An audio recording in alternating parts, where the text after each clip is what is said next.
brought it up. We're over on YouTube, Sports Talk Nola right now. Y'all want to live look into the studios? Y'all can do that like right now. We want to thank everybody that's joining us on a variety of networks, whether it's, over on, I don't know, we everywhere now. Anywhere you digest, iHeartMedia, anywhere you digest podcasts, Spotify, we're there, Spreaker, et cetera, we there. If you want the instant reaction on this Falcon and Saints game, come on in and find out how it look, man. Miss Neek is looking lovely. Thank you. Hold on, let me go ahead and get y'all right. Because, we played Atlanta. I think I got it on backwards, though. It's my Saints gear, you know what I'm saying? My little Saints necklace, you feel me? I got to wear my mask, because y'all out there in Atlanta, wilding, no mask. Y'all look sick. You look sick today. That's what happened. You look sick. That COVID is in there running rampant. Y'all out there acting like y'all live in Wakanda and you made out of vibranium and that COVID can't get to you. But you know what I'm talking about. What's up, Jay? How you feel about today? Taysom Hill. Taysom did good. I'm not gonna hate. I mean, there's no reason for me to hate. I love my Saints. I thought he did well. I thought it was a great debut. Very strong debut. Very strong debut. It did not go without some mistakes, which should be expected. You know what I'm saying? You're playing your first significant time at quarterback since he was a collegiate athlete at Brigham Young University, aka BYU. He's leading a well-oiled machine, a machine that's used to Drew Brees being the guy pushing it and running it.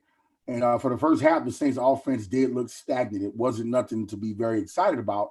But in the second half, they kind of pulled everything together, scored right before the end of the first half. And then from that point, it was a whole different ballgame. The Saints took off on the Falcons. Needless to say, you spoke about the rivalry and how significant it is. We had one Roddy White of the Atlanta Falcons kind of duck his head from out of the sand and try to be relevant. Now, I usually don't like to give people, time with, investing my energy into them when they don't really offer much. But I don't know if you were aware of it. Are you aware of Roddy White's kind of pregame? Oh, yeah. It's Saints Week. This is Roddy White, courtesy of Twitter. Mm-hmm. It's Saints Week. So I will be talking ish, and he used the real word, all week. And after we beat y'all ass on Sunday. Also, y'all got us messed up if y'all think y'all gonna beat us with an option QB. Man can't play no quarterback.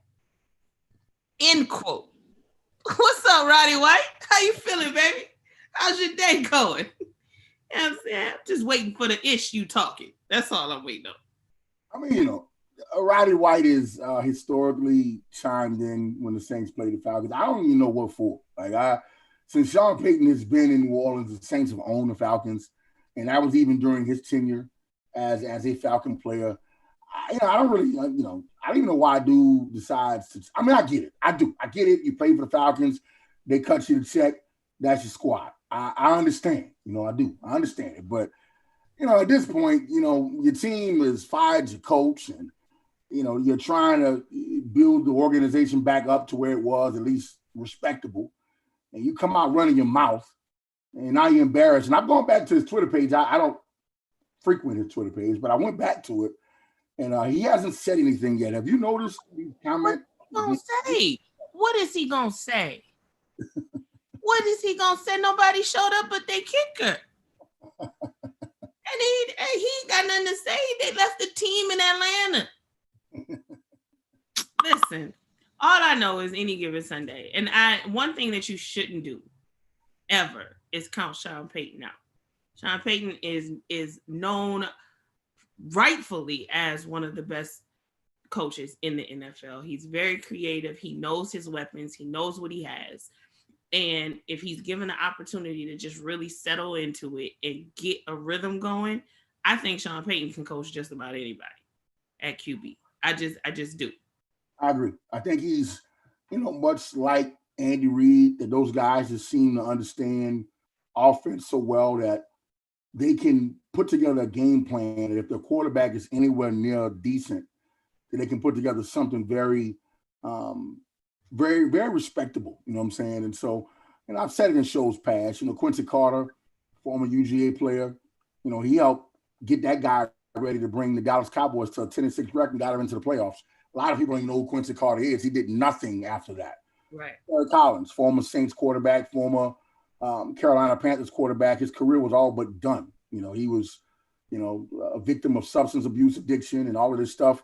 At the time he goes to the Giants, Sean Payton turns his career around. So, Drew Brees had not thrown for 4,000 yards prior to being a member of the New Orleans Saints. He's got a Hall of Fame career, and Sean Payton was able to take what Drew Brees does very well, which is, interpret what the defense is doing and release the ball very quickly and build a historically great offense in New Orleans. And so now you look at what he's done. I'm sorry, one more person, Teddy Bridgewater. Teddy Bridgewater's career and the rehabilitation that went on while he was in New Orleans. He is hurt right now, and he's a member of the Carolina Panthers, but he'd be the first person to tell you that coming to New Orleans was the best thing for his career. Yeah. We have Jameis Winston, who followed suit. And, of course, the starting quarterback on today, Taysom Hill, had a very, very, very effective game on today. And I'm proud of the Saints, man. That Saints defense, neat. How about that Saints defense? Oh, my God. They're hogs out there. They are hogs. 8 sacks on the day. Like, what? Cam Jordan got 3 under his belt. Like, what are we doing? Like, they are unrecognizable. I was like, wait a minute. Hold on. Now, this looks nice. I like it. It is always knowing that you have like a really good coach on one side of the ball, and then knowing that you have a terrifying defense on the other side of the ball is psychologically like an issue for opponents. And the Saints are on a roll. We 7 in a row. We 7 in a row with people out, like key players out, Thomas out, Sanders out, Drew Brees out, and we're still executing. We're still making plays, and we're doing what we need to do to win. The wins aren't always pretty. Today was pretty. Today was pretty. But the games aren't always pretty, but we do what we got to do to win, and we are coached. We're poised. And one thing that I was really proud of today was just watching Taysom. In the beginning of the game, he was very shaky. Very, very shaky. You are in one of the groups that I'm in, and the consensus among all the chats that are text groups that I've been in was, y'all look bad. Oh, he looks horrible. Look at these throws. And it's like, okay, well, can you give him a minute? Can he settle in? Can he get used to where he's at? Can he start to understand where he is? And yeah, there's a lot of things that we need to work on. He needs to get down. He needs to get off of his feet. He needs to learn to slide before collision, because we're taking unnecessary hits. You're being careless with the ball at that point. There were 2 instances where he got hit and the ball got knocked out. The first one, he was, fortunate enough to fall back on it, and it wasn't as consequential. But then you fumble the ball, and we would have essentially, had you just slid, had amazing field position and a first down. So it's small things that he still has to work on, but I saw through the course of the game his confidence building. He was starting to recognize his receivers. They were starting to get into sync. He was hitting Thomas every chance he got. Oh my God, that pass that went straight through Thomas's hands. I didn't know what was happening. I was just as confused as Thomas. Thomas started looking at his hands like, what happened? They don't even feel right. You know what I'm saying? I was upset. I was like, to me in the beginning of the game, he looked hurt still. He looked hurt. You know what I'm saying? And so I was like, damn, like, is he still kind of suffering from the ankle injury and we just don't know about it? And maybe his head is there. And I don't know what's going on at home. You know what I'm saying? But I think he understood, Sean Payton understood that with Drew Brees being out, you're going to need to have the guys who are capable of making plays. They need to step up. Everybody's going to have to play that much better. A quarterback like Drew Brees covers a lot of issues with your team. You know what I'm saying? And so Taysom being a brand new guy, not a brand new pro. He's played in significant games, had a hell of a playoff game against Minnesota last year, but he had not started an NFL game. And so it's about he hasn't started at quarterback in 8 years now? Right. It's been eons, So as you spoke about, him being nervous, in the very beginning of the game, what's to be expected. The turnovers, I'm with you. Turnovers, you have to find a way not to allow that to happen. And that doesn't matter what level of football, high school, little league ball, college, obviously NFL, you got to keep the ball. And I think Taysom knows and he's going to have to find a way to do better. That's 2 weeks back to back where he dropped the ball at significant moments. And when you're playing against the better clubs, Atlanta, had done much better over the last 4 weeks, 3-1, playing some inspired football. You're going to have to protect the football when you're talking about playing against teams like Kansas City that'll be coming up in the future, teams who are pushing like Minnesota. You're going to have to protect the football in those games and not give those offenses an extra opportunity to score points. But needless to say, I was very impressed with the Saints' game plan. I thought the Saints would run the ball a little more, and it seemed like Sean Payton was okay with letting Taysom toss that thing today. What you thought about, him attempting 23 passes today? Now, he was 18 to 23, so he was, rather accurate. He did almost throw the interception in the red zone. Yeah. But what do you think about Sean Payton's game plan and how he used Taysom today? I mean, I think Sean Payton is really just trying to prove a point right now. He's trying to show y'all that, listen to me. I'm here, and when I say that's my quarterback, I mean that's my quarterback. It was a beautiful pass, like 45 yards down to Sanders.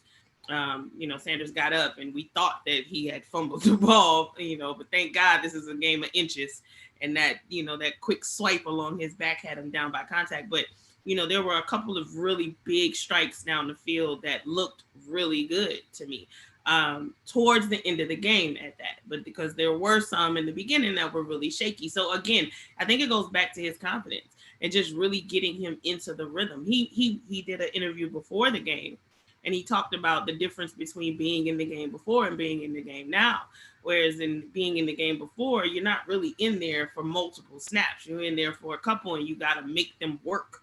But now you get to get in, you get to touch the ball a little bit more. You get into a rhythm, and he was hopeful, which we saw, for him to get comfortable in that rhythm once he got into a rhythm of hitting them snaps every time. So I am beyond pleased with what I saw today.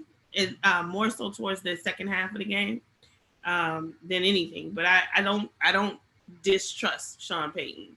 And I think that Sean Payton is able to identify what his weapons are on the field. I think he's able to identify what works well against, what's on the opposite side of the ball. And I think that Taysom Hill is going to operate very well as long as he continues to have that confidence from his coach and that support from his teammates. The one thing I think that Saints fans can't do, and I agree with the comment that I saw over on our YouTube page, if you're listening to us via Spreaker or any other live podcasting or radio format, you want a live looking, you want to be a part of the discussion, please join us over on our Sports Talk Noda Network on YouTube. Y'all hit the like button. Do that too. Subscribe. Well, as long as he continues to have and subscribe. Do all that. Got to do that. Show the kind of love. But Saints fans are going to have to be patient, even though that patience is not something that we are really wanting to hear, because we feel like we're in a position where we should have a team that can win the title this year. But I'm going to tell y'all right now, I think Sean Payton's coaching job over the last 2 years, you have Drew Brees missing 5 games last season, and you have Drew Brees missing games again this season in the midst of a season where you don't have a training camp, you don't have a preseason, and you have COVID going on, and your Saints are sitting at 8-2. I want to pause for a moment to let y'all understand just how special that is. We can come on here and we can talk and we can critique these players and we can get into it. But this particular environment is showing you the resiliency and the strength in the front office that the Saints have, as well as the game plan week to week that Sean Payton puts together for the Saints. It is impeccable. And I think he's on that shorthand list. Now, if you want to say top 5, arguably, say top 3 coaches in the league. Obviously, Belichick is struggling right now without Brady, but Sean Payton, we'll look at what Mike Tomlin is doing in Pittsburgh. Again, Belichick, those 3 guys are the longest tenured coaches in the NFL. Those 3 guys, they've been where they are like forever. You know what I'm saying? So, they just seem to have continuity, understand the systems well. Sean Payton, I can't say enough about the game plan today, the defense, and how the acquisition of Kawhi Alexander, neat, homie all over the field making plays, that outside linebacker. Yeah. You put him together with Demario Davis, and the Saints have a legitimate linebacking crew that we ain't had since the Saints had Scott Fajita and Vilma. And we haven't had that since the Super Bowl team in 09. there's forces all around the field. There is no way we get into the QB 8 times in one game. Like that's damn near unheard of in the NFL. And I mean, I know we're playing the Falcons. Okay, I get that, but it's still we're talking about professional football players here. Like we're getting to the quarterback. We're coming off the edge. It's like our defense they are lighting the field up and they have no intent on stopping. They don't look like they get tired. I'm like, dude, like what is happening? First half, I just knew we were going to wear our defense out because we just kept getting 3 and outs. And I'm like, dude, like they tired. You ain't getting no Gatorade. They ain't even had nothing to drink yet. You know what I'm saying? But they come back out and they are on fire. Demario Davis, the strength that this man is showing this season is beyond me. His baby had eye cancer. You know, they're fighting that. He's going back and forth for treatments for that, and still in the middle of this 2020 year with this crazy season, and he is overperforming. I'm threatening to say that he's performing better this year than he did last year. And last year he was beasting. Our defense looks really, really good. Yeah. I mean, it's just good to be a Saints fan right now. Like straight up. Like, you could have it could be worse. You could be a 49er fan right now. They're terrible. You could definitely be a Falcon fan. I told you I don't want to tease the Falcons. Like I don't want to do it because I feel like a part of their bad energy with their ball club has kind of gotten on us in the playoffs where we're starting to have like unbelievable playoff collapses, and not necessarily the team, whether it's the rip-offs by the refs and push-offs by other teams. I'm just going to say they lost, and they sad, and they're like a lot of other NFL teams that are sad right now, and I don't hope that they get any better anytime soon. Now, that's what they are eating the applesauce, and shout out to my brother CP. You know what I'm saying? I want to do that. I already did that on Spreaker, but I just wanted you to know we won. We shot the BB gun, but they lost. They lost, and they ate that applesauce. Shout out to C Price, BME fam. But there are a couple of times where our defense got a couple holding calls that put us in some really bad predicaments. So we gotta clean that up. And I mean, I don't want to nitpick on that because it was about 3 or 4 times that I counted throughout the whole game, but they were at pivotal moments. You know, when we were 3rd down and, you know, you give them the first. And it's like, dude, we were almost off the field. You didn't even have to do that. Yeah, it was just unnecessary. So those holding calls kind of hurt us a little bit in certain situations. But overall, we looked immaculate out there on defense. Top 4 in the league. Let that be on the record. That's crazy to even say that. We talk about Demario Davis, 7 total tackles today. 4 solo tackles. He did sack the quarterback. You know, he out there handling. Where's Jenkins? How about his game and what he was able to do today? Did he like intercept the ball? Well, he intercepted the ball once today. Marcus Williams, aka, and look, I say this with all due respect, you know, so it is what it is, but I got to keep it authentic because I gave him this nickname because of how he usually plays. But on today, he handled his business, but he is known in my circles as you big dummy. Shout out to the late, great Fred Sanford, and for that, you know what I'm saying, that great. If you don't know about Fred Sanford and Lamont, go check that out. You know, he used to call his son, you big dummy, with affection, and I call Marcus Williams, you big dummy. I saw a picture of Lamont like a month and a half ago. Lamont looked good. He using that just for men. He's still black. I'm like, Lamont, you about 74 years old, bro. I know your hair is black. Yeah, black is my shirt. But he looked good though. Lamont kicking it. He's still chilling. He's a living legend. You know, we definitely got to uplift, you know, our living legends out there, man. Comedy great, you know, Lamont, him and the late great Fred Sanford. But we got John Rush in the comments. John says that look, the Saints are having the most fun as a team in the NFL. That's important. Them boys flying around the ball. Them boys dancing in the locker room. Chemistry is mixing the right way, bro. And I agree. I mean, but that's a New Orleans vibe. You got to come to the city and know what it's like to be in New Orleans. You know, we are the city that we were taught to dance in the rain. We have storm parties and hurricane parties and, We still try our best to smile and dance and have a good time, even in the darkest circumstances. That's just the resiliency of our city. So it's always amazing to me to watch when players come down to our city and they join the Saints, just how their personality changes. You start to see they them have fun, and Winston and they're eating W's and dancing, and but that's because that's the vibe, that's the city. you It's know and I think one player who I think doesn't want to play anywhere else from the California area, um, had a big game, 3 sacks. young Cam Jordan. Cam, young Cam. Cam. He's embraced New Orleans like maybe no other player of recent history. He's really all in the culture. He loves this Saints team. I have nothing but respect and love for Cam. He's involved within the community. He had a phenomenal game today. And again, he's one of those players that as we watch him continue to play in our uniform, we blessed, man. We have a very fun, you put it very well, Ms. Neat, a very fun team to watch play. Very, very fun team to watch play. And I'm happy. I'm happy. The schedule, doesn't get a little easier, Miss Neat, now that we're kind of hitting that back end of the schedule.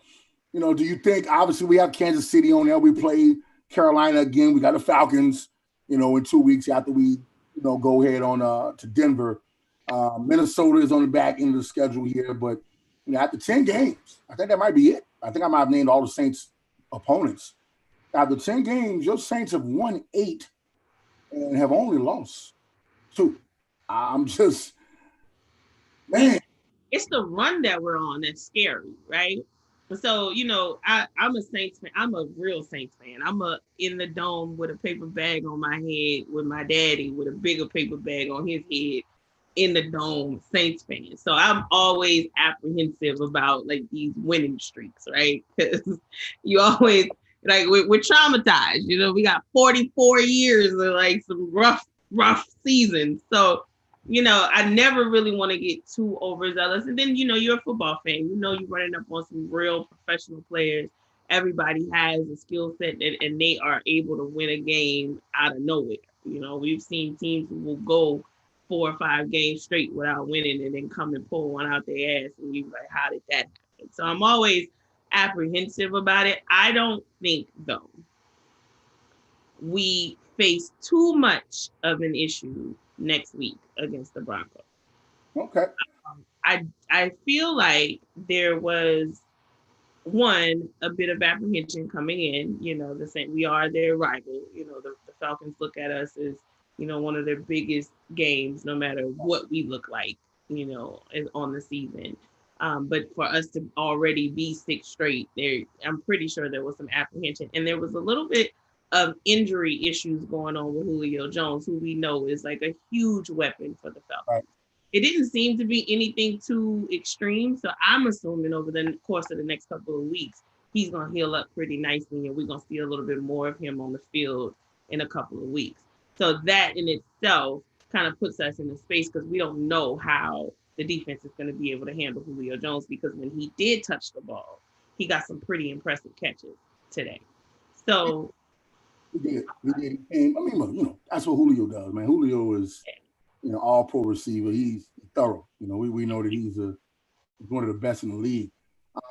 Speaking of the league, let me, if you don't mind, get a quick around the league. We got a few games that are going into the third quarter. Kind of want to get y'all around the league. They had a hell of a game. If you missed it on Thursday, you missed it. But Arizona, who's much improved under Kyler Murray, and those guys seem to be having fun over there. They're going to be a hard out in the playoffs. The NFC West is legit. Like, it's a serious, it may be one of the best divisions all time in football. That's how good the football is there. Seattle beat Arizona 28-21 in OT. If you didn't see how the game started, the fireworks before the game, just go look around the internet, watch the highlights this evening on a variety of shows that you can watch. Baltimore and Tennessee, them boys was out there serious with it. It got real. Harbaugh even came in the middle of the field because the Tennessee players was stepping on the people's logo. Like, man, don't come around here doing that. Tennessee had the last laugh. They pull off the win in OT, 30-24. Carolina, without Teddy Bridgewater, blanks the Detroit Lions 20-0. They have a And if you don't mind, Ms. Neek, look this gentleman's name up. This kid played in the XFL. The XFL kind of came back for a quick little minute, but Carolina's starting quarterback today, that kid, I watched him play for the Houston XFL team, and I said, damn, homie got game. Like, homie is electric. Had that league not come back and that kid not had that opportunity, this kid wouldn't have been able to start today's game. And so congratulations to that young man. I do want to make sure I mention his name. What is his name? Wait, I think it's Williams. Yeah, the quarterback for the Carolina Panthers on today. And we're going to end up having an interruption. Oh, no, we're going to be all right. You'll find it. You'll get it to me. And once you got it, you know, but I definitely want to go. Not Williams, PJ Walker. PJ Walker. There we go. PJ Walker. His story is beautiful. And I heard one of the commentators say that we need a spring football league. And his example is the reason why I definitely co-sign that. So the NFL definitely needs to make sure that there's football happening in the spring to give these guys an opportunity to showcase their talents and also let some other coaches kind of sharpen their skill sets and having opportunities to run offense and run teams and etc. Moving on, Cleveland, the Philadelphia Eagles 22-17. The Houston Texans beat my New England Patriots 27-20. Pittsburgh remains undefeated, beating Jacksonville 27-3. The Washington football team defeated the Cincinnati Bengals 20-9. LSU fan, kind of rooting for the Bengals on the low. Burrow had a terrible injury. Did you see the injury? Yeah, it looks really bad. I mean, I'm hoping that it just looks worse than it is, but it did not look pretty at all, and that was a tough one to watch because I really like Burrow. Yeah, and he was actually really explosive on in certain moments in his game. He was starting to like kind of find himself. So that's really sad to see. Let's just hope it's only a few weeks or something easy to recover or bounce back from. But sorry, torn ACL. He's done for the year. He's done for the year. But there may be, so a torn ACL is the initial diagnosis for Burrow, but there may be additional damage. So let's just keep Joe Burrow in our prayers. He's a phenomenal player. He's a really good spirit. Look forward to seeing him back on the field. Yeah, in the near future. That kid is built for it. He'll be back stronger, bigger, and better. The first thing I said was, why the hell is he playing? Why the hell is he playing for the Bengals anyway? He should be here. But nevertheless, we can't get everybody. So, yeah, we wish him speedy recovery and we're back on the field as quickly as possible. The Los Angeles Chargers right now are beating the New York Jets. Everybody beats the Jets. Chargers up 24-13 over the Jets. The Saints' next week's opponent, the Denver Broncos. Right now, the Miami Dolphins have had a really good year. They're turning their program around. But Denver on top, 13-10, midway through the third quarter of that game. At the half, the Dallas Cowboys, currently holding lead against the Vikings, 16-7, in a game that all Saints fans are watching because it is important, as we all are shooting for the number one seed in the NFC this year. There will not be two teams that get a bye. The team with the best record will be the only team that gets a bye, and the Green Bay Packers and the Saints are tied in the record column. Green Bay won the head-to-head matchup, so if it all ended that way, Green Bay would get that number one seed. But they're up 28-14 right now over the Indianapolis Colts. And tonight, Miss Neat, we got a good game. Yeah. The Raiders, who have already beaten Kansas City. That's the only loss on KC's record. They're 6-3. They're going to be hosting Kansas City. So, that should be what's up. After everybody done with the show, y'all go ahead on and check out, some more football. You know what I'm saying? Yeah. It's been an interesting week in football this week. Some really good games.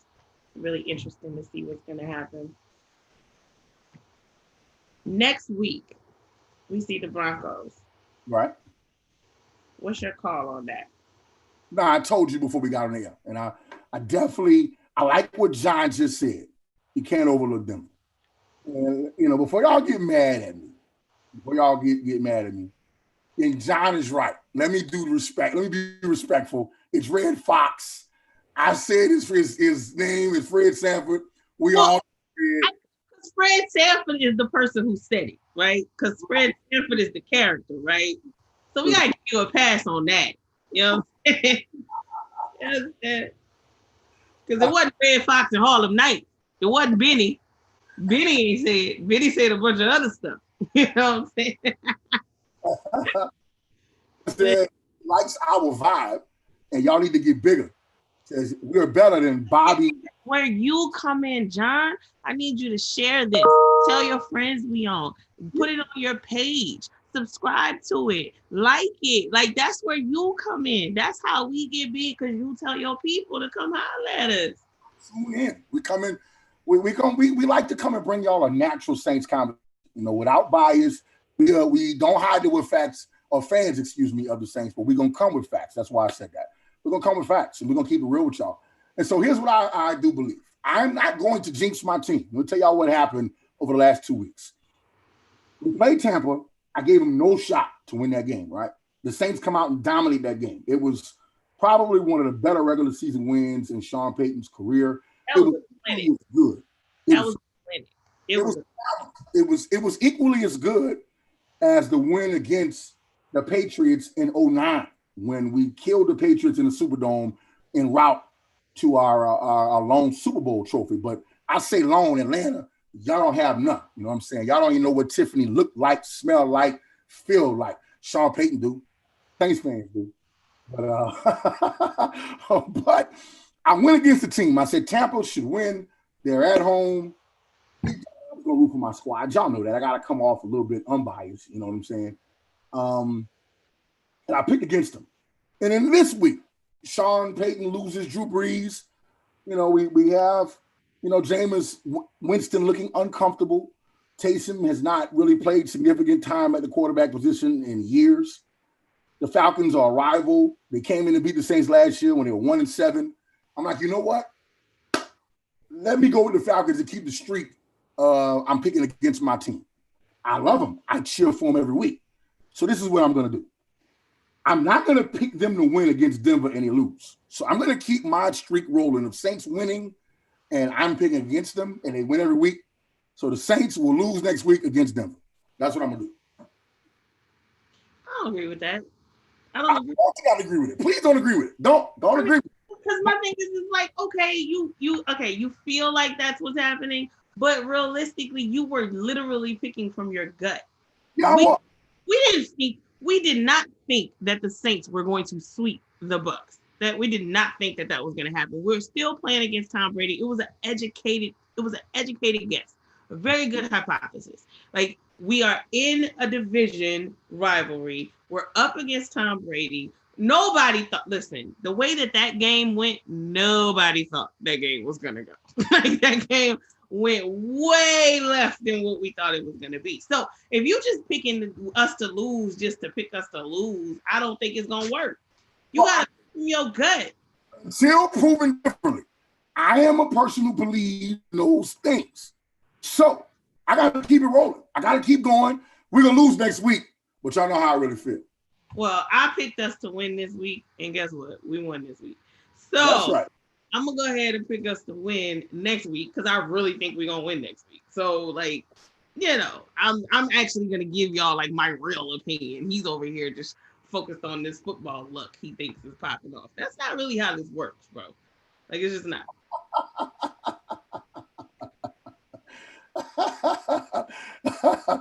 I think we're going to be all right, though. Okay? Y'all know how I feel in my chest. John says the Falcons ain't going to never be nothing as long as Magic City Monday serving them chicken wings in that club. Half of the Falcons teams in that every Monday. I told you. They look, man, listen. Hold on. Put my mask on. I told you. They out there like they live in Wakanda. Nobody wears masks. Nobody wears masks. Nobody's being safe. Nobody's social distancing. They just had a big old party at Compound with Jeezy. It was like 50,000 men in there. It's like, what are y'all doing? Nobody's paying. I don't know.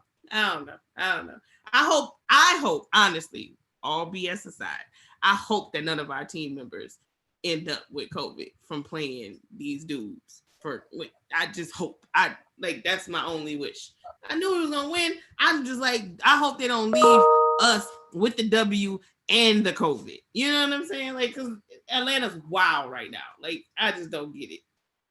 Yeah. You bring up a very dynamic when we talk about COVID, and as the season is coming near conclusion. And of course, when you get to Thanksgiving, you kind of look around the NFL. Games are starting. They're going to be played in more cold environments. You know what I'm saying? And we have the extracurricular things that are going on out there. I think that Sean Payton and the Saints have a very strong plan with how to deal with the challenges that this season will continue to bring.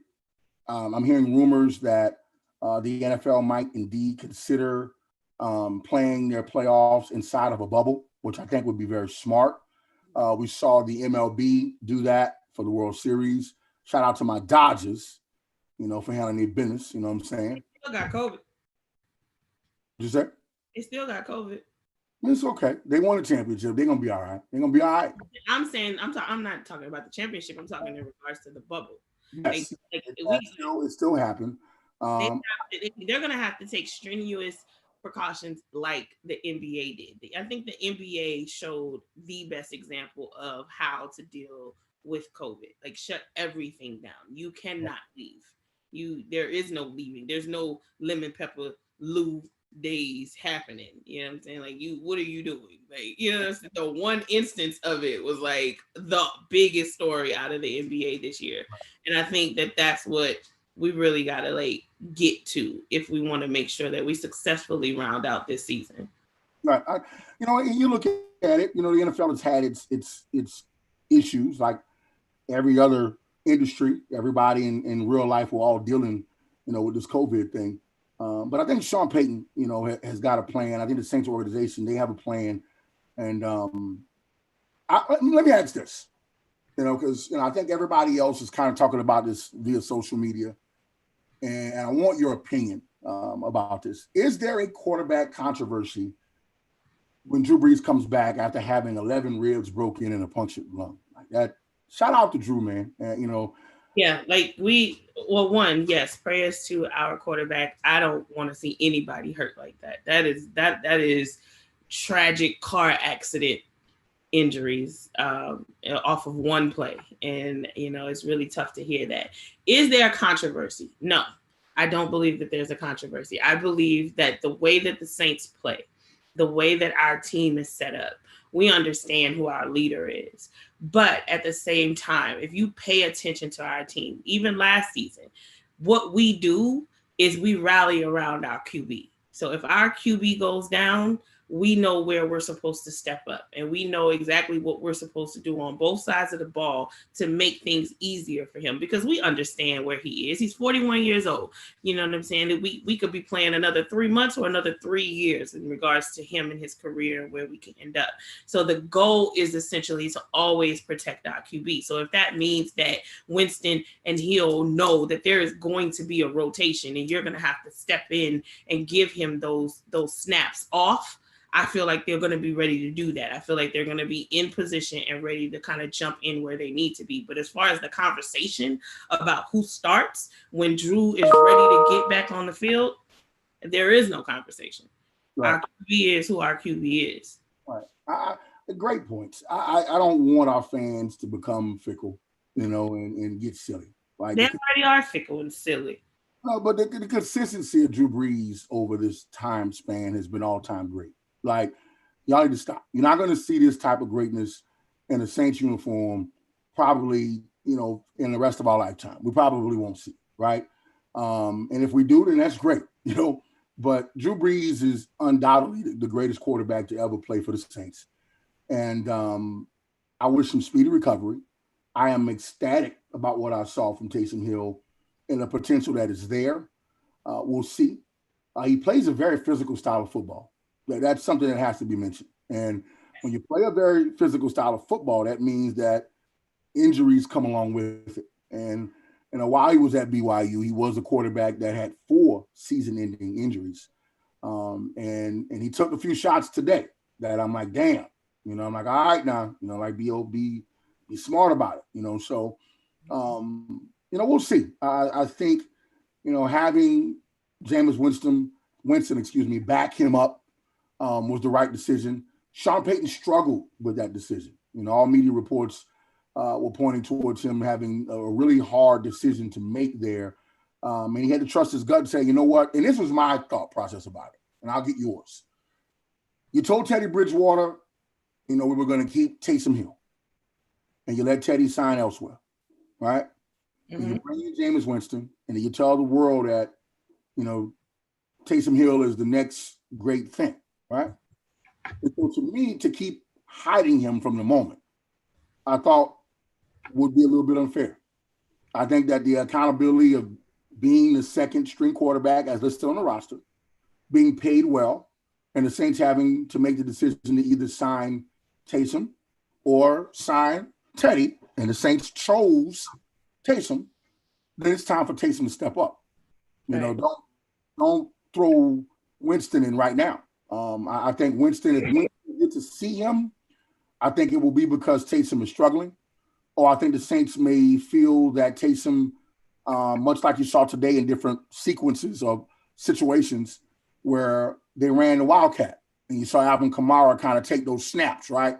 So you maybe could see Taysom in a spot where they split him out and they have Jameis come in and you have some creative moments in the game. But it was time for everybody to see, can he really do it? Is it take some time eventually? And today, at least he stepped up.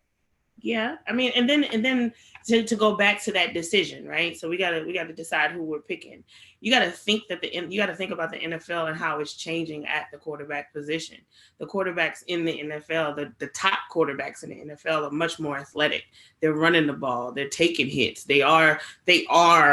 I mean, to a much greater degree, because Taysom Hill is no Lamar Jackson. He's no, he's no Patrick Mahomes, but he still has that versatility where you never really know what's going to happen. Is he going to throw the ball? Is he going to run the ball? Now, when Drew Brees is in the game, you typically know if we're going to rely on anybody for the pass, it's going to be Drew. But so it becomes a little predictable there, and that's where we get frustrated because we feel like, oh, well, we know what's going to happen. But when he's starting at QB, we're not gonna run our quarterback on every play. That's ridiculous. It's asinine, and it's like not really the best decision for any coach to make. So we give that versatility, and now it's an element of surprise. What is he going to do? And then when he shows you, he can launch that ball 45, 53 yards down the field and connect with his man. It starts to confuse the defenses a little bit. So I think that the decision to keep Taysom was a smart one, especially with the trajectory of where we're going in the quarterback position in the NFL. We need to be able to compete. We need to be able to issue the same type of threats that we are able to issue, that other teams are showing that they're able to issue. And I think that with Taysom showing us today, like, yeah, give me a second, let me settle in, and I can get the ball where it needs to be. I can connect with Thomas just like Drew can. I think we'll be all right. Shout out to Alvin Kamara, one of three players to rush for over 500 yards and receive for over 500 yards for 3 seasons in a row. And he's the only player to do it for 4 years, as he did that today. He also scored his first touchdown against the Atlanta Falcons. He's from Atlanta, so I know for him that obviously was a big moment. Michael Thomas today, he had 12 targets, 9 receptions for 104 yards, did not get in the end zone, but he played strong. None of the Saints receivers caught a touchdown today. Taysom Hill obviously ran into today, and then Alvin Kamara was responsible for the other.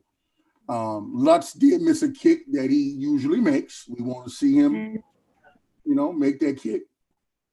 I don't know what happened with that. I think somebody from Atlanta got a little voodoo doll out or something. Like something happened. I was like, wait, what? And the thing is like, what is Atlanta's kicker's name? Something, is it Lou? Let me go see real quick because I'm on the page. Whatever baby name is, he's a rookie, but he cool. Huh? Cool. Okay, cool. Lou. Okay. My name is Cool. Lou. Who cares? He kicked young hole. Cool. Yes. Okay, we're gonna call him Cool. All right, so Cool kicked something. Cool kicked a ugly field goal like right before that, and I was like, so when Lutz comes out, Big Nuts Lutz, my boy gonna get it in. So I'm like, let's show this fool how this supposed to look. And when it hit the upright, I was like, I think Lutz looked at the ball like, what the just happened? Like, what? Like, yeah, I was nervous. I'm like, man, see that? That's the kind of stuff that costs you games. I was holding on to that point. We bet not lose by a point, 2 or 3 points. We better win this game. And of course, the Saints would end up taking care of the game rather strongly. You spoke about our defense and putting us in some, unfavorable moments. We had the 46-yard long pass from Matt Ryan to Calvin Ridley. We just give up one of those a game. And, to be fair, I believe the defensive back had actually slipped. That was actually on the first drive of the game. He slipped on that play. Yeah. And the Falcons were able to make that play. But outside of that, if you think about what the Falcons were able to do, if you take that play away where the defensive back had slipped, they really did nothing. Matt Ryan threw the ball for 232 yards today. He was 19 to 37. So not a very accurate day for him. Sacked 8 times under constant pressure, as you talked about, quarterback rating of 48.5. The Saints defense today played championship caliber football. And bottom line, it don't matter, and with no disrespect to the great Drew Brees, the Saints defense will play like that, and the Saints can run the football. The Saints can win a championship. And I don't say that lightly. They'll have something to say about who's going to win it come January. Yeah. I'm starting to feel like the road is going to go through New Orleans. I really am starting to feel that way. I know we got Green Bay, and they sitting at the top right now, but we still got 4 more games. So we'll see how it all fleshes out. But New Orleans is looking strong, and if you're a real diehard, you automatically saying we going to the Super Bowl. We're going to the Super Bowl. But there's no way I thought in week 10 we'd be sitting 8-2. Like, I just didn't. And I am extremely impressed in where we are right now. We're doing really, really good. Green Bay still killing. It's 28-17 against the Colts right now. 7:39 left in the third. They got the ball. So, Aaron Rodgers doing what Aaron Rodgers does. He's a GOAT. You can't really can't sneeze at him quietly, but he's still that guy. Let's get to some of these comments. We got Chuck talking crazy, talking about Saints in Miami in the Super Bowl. Really? I don't know. The Dolphins, the same Dolphins that's losing 20 to 10 right now to the Denver Broncos. That Dolphins team. I'm not saying that the Dolphins can't come back and win. You got a whole quarter left to play. And Miami does have the ball, but they got better teams. What about the Ravens, Kansas City, Baltimore, or the Steelers, who are undefeated? Like, we gonna just disrespect them people? And what about Buffalo? Those folks, we're gonna say it's Miami. So yeah, we appreciate Chuck. He's always checking in and supporting what we do here with the fifth quarter. John says there is no quarterback controversy until the Saints pick one as a first-round draft choice in the NFL draft. I agree with that. I think until the Saints do that, and I don't even know if Sean Payton will do it. I think unless a quarterback truly intrigues him, I think Patrick Mahomes intrigued him enough, and that really hurts my heart knowing that we missed out on him. But, hey, it happened. It's done. I think Sean Payton will make it work with whatever he got to make it work with. He's that kind of coach that'll find a way, whether it's one of these young men who have been drafted to a place where the system is not cohesive to them growing. It happens a lot in the NFL. That's why players transition from one place to the other, and they look better sometimes in other places. Example, Drew Brees. Drew Brees has had a Hall of Fame stellar career as a member of the New Orleans Saints. And if San Diego had known that he was capable of that, they never let him go. But, they never would have been able to do with Drew Brees. Right. And that's why it's important to have the correct system in place. And Sean Payton knows that. He's been around long enough. There'll be a quarterback like a Jameis Winston, like a Teddy Bridgewater, that the Saints need to pull in a free agent, allow him to gather himself and recollect, come in and get this structure. You can groom a guy up and get a lot out of a quarterback if you need to. We talked about the Packers, right? I know this is a long time from now, but they decided to pick their quarterback of the future, we think, in the first round this last draft. You have a Packers team that's 8-2 with Aaron Rodgers right now. So I don't know what they'll do in the next few years. 7-2. They could be on their way to 8-2. Good job. But we'll see. Ms. Neek, let me ask you this question. I know we about 11 or so minutes away from wrapping up the fifth quarter. Again, guys, share the show, tweet the show, throw the show on IG, do all that. Do everything you can do to hype this thing on up. Subscribe. We're going to bring all this content every week after the Saints game. But before I go on forward, I do want to ask you a question concerning the Saints, but I want to give all those high school kids their props. They have made it to the playoffs of their respective classifications in Louisiana. So all of you young men that are looking forward to your playoffs, we'll all be watching and rooting you on. Yes. Stay safe, continue to stay safe and do what you got to do to maintain perfect health. But proud of all of y'all, man, all of y'all student athletes out there that are, furthering your dreams and pushing forward. All you district champs, and you keep doing your thing. Me and Miss Nika kind of look into it. Champs, shout out in the car. Yeah, they continue to be a juggernaut and do what they do. Shout out to Brother Martin. I'm not a sore loser. Brother Martin, won the district in which the Catholic League, district in which my son plays. He plays at John Curtis. We didn't have a John Curtis type year this year. We went 4-4. So really, yeah, we had a hard year this year. But them losses was some legit squads. Edna Carr, Rummel, Acadiana, Brother Martin, who went undefeated. So playoffs, you start brand new. For everybody out there, it's a brand new season when the playoffs start. And so we'll see how it all kind of turns out. Playoff brackets were released today.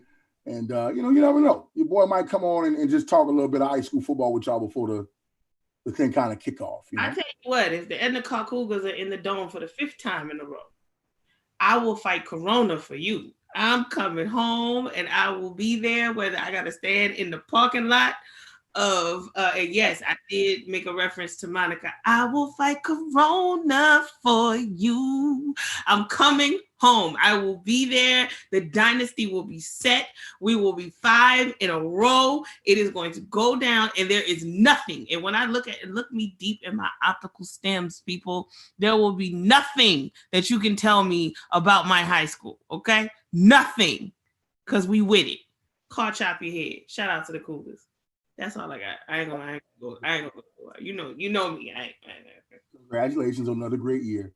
We hope that the Saints bring a championship home this year during the difficulties. We deserve it. Of Corona. Yeah. I think I could say that too. I think we deserve it. Let me ask you this. They currently sit at 8-2. We get to reevaluate the record. We got 6 games left. Okay. Mm-hmm. When the season started, I said the Saints would go 11-5. All right. They go now. That means they go 500 for the rest of the year. I said 12-4. I mean, yeah, I said 12-4 at the beginning of the season. I'm gonna stay with it. You're gonna stay with 12-4. I'm gonna stay at 12-4. Okay. I think that's realistic with what has happened. I don't know. I mean, I just think we would have to sweep the division to go I like just sweep everybody. I don't think that's happening. I mean, it's feasible because the Falcons are still in the rebuilding phase.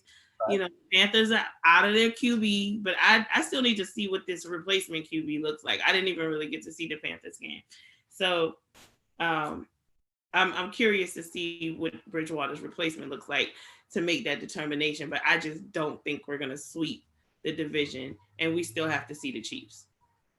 Okay, so let's do this. Let's put an L on deck for the Chiefs game, just because we're gonna have some respect for Patrick Mahomes and them boys. Let's do that, right? Okay. That's a loss. That's 3. Mm-hmm. And be very honest at this point, I don't think the Saints should lose another game for the remainder of the year. I think the Saints should go no worse than 13-3. And that's me being a fan, okay? That's me being a fan. That's what I think as a fan. Realistically, teams will have an opportunity to game plan for Taysom Hill after this week. Yes. They will see what the Saints want to do with him, and they will have a better handle on how to prepare for him. Right. To critique something about his game today, there were times where he looked uncomfortable deciding whether he wanted to run or pass the ball. Right. He wasn't as naturally laterally explosive as a Lamar Jackson would be in the pocket, where if he's going to make the decision, he's putting himself in spots where he can have the advantage where he wants to run. That makes me a little nervous. Ball security can be an issue. And ball security. We're going to have to see. But the Saints defense and complementary pieces to Taysom Hill, I think they're good enough to ensure that your record the Saints should achieve. I think if they go 11-5 now, that's underachieving. That means you go 3-3 for the rest of the year. That's 500 ball, and that's something to be a little concerned about. I mean, that's 500 ball. That's 500 ball with two divisional, opponents in the fold. You know what I'm saying? Like, we still have to give respect to our division and understand that our divisional opponents are going to come at us a lot harder than the rest of them. I don't want to. Our Saints defense is ridiculous, right? We come off the edge, we're good on the rush, and we get to our QB when we need to, but our pass coverage is still kind of questionable at times. So if we get Julio Jones back in the fold completely, like 100%, because he clearly wasn't 100% today, we get him back in the fold, that's a threat. That's a threat, and that's a threat that we have historically not been able to shut down. So we gotta be realistic about the fact that the Falcons, no matter what their record is, no matter how trash they typically are, when they come into a situation where they're facing us, I don't know where they pull this. I don't know where they pull all this amazing strength and just, wherewithal out of themselves, but they come with it. So we gotta kind of be, realistic about it there. So I wouldn't be too surprised if we drop that one. It's the same thing with the Chiefs. It's hard to, even with the best pass defense, it's hard to defeat Patrick Mahomes. Yeah. It's just difficult. So that's two there. You know what I'm saying? So, and then, any given Sunday. So, right. If we do go 13-3, like, are we upset about that though? No, oh hell, you can't be, especially with everything that's going on. You can't be ungrateful like that. You can't do that. Let me ask you about this. As far as being grateful, ungrateful, we are, in the season of being thankful. This upcoming Thursday we'll be celebrating, the festive holiday of Thanksgiving and giving, thanks to all of the blessings and things that you have in your life. Today's beignets. Who are you giving your beignets to? So I was going back and forth, right? And I was like, I really wanted to give him to Davis. I did. I do. I still do, because he's amazing. He's been playing through a lot of adversity this year, and he's been beasting this year. And this game was no different. But when you rack up 3 sacks, all three of y'all, all you gotta do is say, "Look, are you finished? Or are you done? Is we finished or is we done?" Like, I got all 3 of them. So my beignets is going to my boy, Big Cam Jordan. You know what I'm saying? It's funny because I posted him today. He posted a video of himself going outside with his mask and hearing everybody talk about crawfish balls and barbecues. And he was like, "Oh, y'all tripping." And he turned back around and went inside. So I respect him for getting that message out. I respect him for his performance today. So he got my fresh set of beignets on the day. Okay. That's where I was going with mine. But, we share. We're going to share. We deserve of all the beignets today. But let's share. And you know who I'm going to get my beignets to? Who you going to get beignets to? I'm going to throw number 7 in beignets today. You want in the hill? I'm going to throw mine at number 7 today. I feel that. He held it up, 18-23, 233, average 10 yards per pass. He did get sacked 3 times. Okay, he had a quarterback rating of 108, got in the end zone twice, rushed 10 times for 51 yards. So when you do all the math around all that, almost 300 total yards contributing from him today, 2 touchdowns. I ain't mad at the brother. You know what I'm saying? I ain't mad at him at all. He actually led the team in rushing today. I you know what? I agree with that. So we got it on both sides of the ball. So we did it right. We took care. Speedy recovery to Dante Harris. He got a little stinger. We need him. I like his little explosiveness. Yeah, he's a beast on the run back. Yeah, him. Explosiveness before we get out of here. Yes. I want to kind of update everybody. Fourth quarter games right now. That's what me and Miss Neat gonna go do. We're gonna go watch the rest of the football, and we got meetings coming up. But before that, we're gonna watch a little bit more football with y'all. Los Angeles Chargers 31, Jets 19. You might as well go ahead and count that L for the Jets. Denver Saints next week opponent 20. Miami Dolphins 10. That's Chuck Super Bowl pick in the AFC. Dolphins. The 10, right? Oh, okay, yeah. Has allowed the Vikings to get back in the game. But what's new with the Dallas Cowboys? Minnesota 14, Dallas 16. Minnesota has the ball. It's still in the third quarter. In that game, a lot of time left to play. Still in the third quarter. In the Green Bay, Indianapolis Colts game, Green Bay 28, Indianapolis 17. Tonight, of course, you have the Raiders, the Las Vegas Raiders, and the Kansas City Chiefs playing tonight. That'll be a very good one. And on tomorrow night, Miss Neat, I ain't even mentioned this game yet, relative to the division. Them Bucks are right there on our ass. They right there. We have to finish with a better record than them. And the Rams, who I hate them too. I hate them with everything in me. I hate them. They're going to be in Tampa for a hell of a Monday Night Football game tomorrow night. They are. I can't go too hard on the Rams because I got family there. So he'd be mad at me if I say something wild and reckless. But we'll see. I want them to win, knock Tampa down. I'm cool with that. But, I ain't going to get all gung-ho about it. But I can't go hard because my brother coaches over there. So I'm like, whatever. I don't like him either, though. He know I don't like him. He do know that. I just don't badmouth family in public, They be cheating over there. You gonna say that, but I mean, they cost us a Super Bowl appearance. They were cheating. Well, they didn't do that. The refs did that. I mean, when it was a dirty ass play to begin with, why would you even try something crazy like that? I mean, yeah, but I mean, you're gonna try what you're gonna try to get to you. I mean, you know where you're trying to go. You can't get mad at them for trying it. The refs for not calling it. I got a partner that said that if he was in the dome that night, he might have took a charge for everybody that night. We just ignorant. Saints fans just ignorant. Y'all just ignorant, bro. Oh, man. Shout out to the homie Big Maul, man. Shout out to the homie. Miss Neat, you got anything you want to tell the people? It's Thanksgiving week coming up. We won't be with them this week. They will see us next week. When is that Saints game being played? Let's give everybody a time to come and check us out next week. Are we actually showing up for them next week? That's what we're doing. Next Sunday, right? Okay, I guess I'm thankful for y'all. So the Saints Broncos game next week is at 1:05 p.m. We play the mid-Sunday game, you guys. So second game of the day. So we'll be coming at you guys later on in the evening. So come and check us out. So here's what you need to do. Like realistically. So you don't have to worry about setting a time on your phone, wondering if you missed it, if you missed out on the live action. Just click the subscribe button. That's it.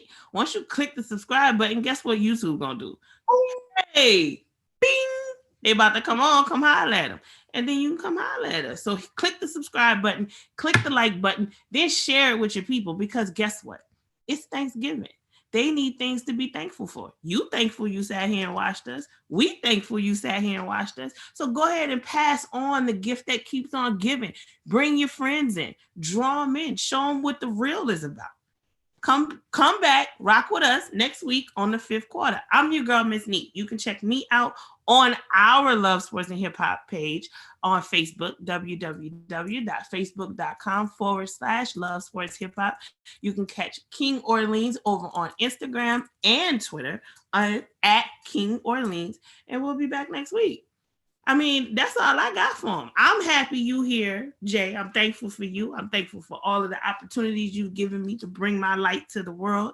I'm thankful for everything that you give to the world, to your friends, your family, and all the kids and neighborhood and community around you. We are building something amazing and great right now. So I'm severely thankful for that. And then I'm just thankful that we made it through this year. This year has been tough. It has been hard on us. It's been hard on everybody. It's been chaotic. So if you are here and you are smiling, I am thankful for that. And I mean, I can't really, there's nothing really else of more utmost importance to me. Okay. Well, I do. I'm gonna give you your love here in a minute. I do want to say that Miss Nick is on that LA time. Y'all know them fly people in LA, that the Hollywood, Inglewood, beach living folks when there's no COVID. Those folks. She on that LA time. So when she say 105, she talking West Coast. For us down here in the out, down here on the South Side, that game gonna be on at 305. That's why I said the second game of Sunday. Y'all know what I'm talking about. Don't play with me. Y'all know what I mean. I want to wish everybody a happy Thanksgiving. Ms. Neek, back at you. Thank you for being right here with me and everything that we have done over these past few years, and what we're building now, as you spoke to. Shout out to the whole BME family. Happy Thanksgiving to you guys as well. We're getting ready to do something real special. So thank you for all that you have been, all that you continue to be. Thank you for the spirit that you are to your family, to your community, to the young folks that you've adopted and that you mentor, to the team that you support on a daily basis, those young adults who look for you to be a guidance in corporate America. You're incredibly vital and necessary. All of our Black queens and princesses are, okay? And it's love out here, y'all. It's love. I want y'all to be safe. I want y'all to, I know it's Thanksgiving, and y'all know I'm one of those folks who, I tell you, go at your own discretion, but I'm going to tell you that. I'm going to tell y'all that. Go be smart. I know people are going to want to get together, and I'm not going to tell you. I have 86-year-old grandparents, right? And I'm not promised that they'll be here next year no matter what. So I'm thankful for them. And as Ms. Neek said, all who have made it through COVID, this 2020 has been a very serious year, to say the least. But there are things for us to be thankful for. We're going to make it out. And y'all see us next week, man. Right after the Saints take on the Broncos, we'll be back next week. I'll get to tell y'all how many more pounds I gained after Thanksgiving. Your boy got to go on a diet, though. I can't front. I just made 40. So, it's time for me to drop a little weight. You know what I'm saying? Yeah, our Thanksgiving is going to look a little different. We're doing a seafood boil out here. So I like that. Yeah, we getting the crabs and the crawfish and the. Well, that's going to be nice. And we doing some charbroiled oysters. We just decided to bring some of the Thanksgiving. We just trying to recoup some of 2020. We've been in the house for so long. We done missed every season. Yes. So I'm looking forward to that. I want you guys to celebrate the best way possible, the safest way possible. Please keep your friends, family, and community in mind. I know it's that time of the year where we want to kind of rally around each other and love on each other really, really, really well. But just think about it a little bit longer this year, because sometimes maybe loving them over Zoom is the best way to love them right now. So just take your options into stride. Be careful no matter what you do. And always, always, always be full of gratitude and love. So on that note, I am your girl, Miss Neek. He is J.R. Leans. And this has been the 5th quarter. Happy Thanksgiving to y'all. Happy holidays to those who don't support that. Some people say the only Christopher they acknowledge is Wallace. I don't know. But nonetheless, be blessed, be safe, and be back here next week. We'll see y'all later.